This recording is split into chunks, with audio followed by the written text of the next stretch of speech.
Ms. Hausdorff, if you want to address the first one, you brought up the American companies, so if you want to, yeah.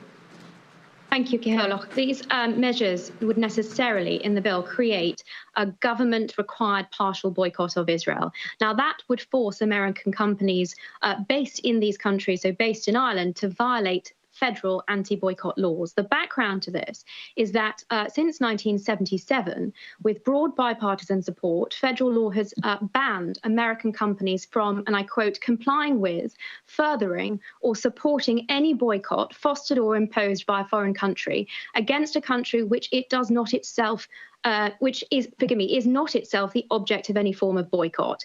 And that's 50 U.S.C. paragraph 4841. Now, those laws apply even to US companies doing business abroad. And of course, there are many large companies doing business in Ireland for tax reasons. As advised, I shan't name any names. But the issue here, of course, is that even if one of these companies were to represent to Irish authorities that it was complying with this proposed legislation, it would necessarily fall foul of those boycott provisions and the penalties associated with them I have already outlined. That is the severe danger that Ireland is courting, in my respectful submission. As far as Ireland's reputation more generally is concerned, of course, the economic consequences of this aside, Ireland is at pains, and positively so, to present itself as a positive place for international companies, American companies, to do business. This is not the image that I would suggest Ireland ought to be putting out to the world. And of course, the grave breach of EU law, which I hope we will have the opportunity to come on to analyse in due course, certainly because I fundamentally disagree with some of the evidence that has previously been given to this committee in the pre-legislative scrutiny stage. That, of course, does not paint Ireland well in the international arena. If it is unilaterally exercising national policy in flagrant violation of the common commercial policy exclusivity that the European Union enjoys.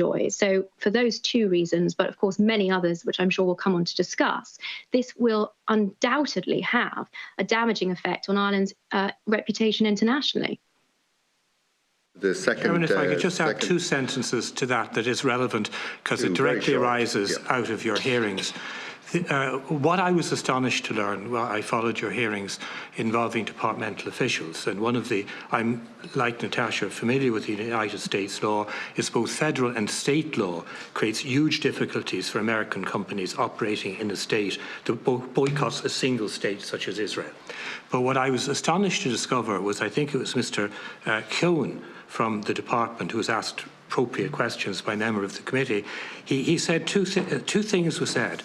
He said the department hadn't yet produced its regulatory impact assessment and was only now having regard to and looking at the relevance of United States law to the draft bill. I would have thought that was an essential prerequisite before it was published, and I'd have thought that before this committee concludes its work, it's absolutely crucial that this regulatory impact assessment is seen by the committee, and the committee is fully briefed on the negative impacts this could have, not just on American companies located here, but in their expansion and new companies coming here.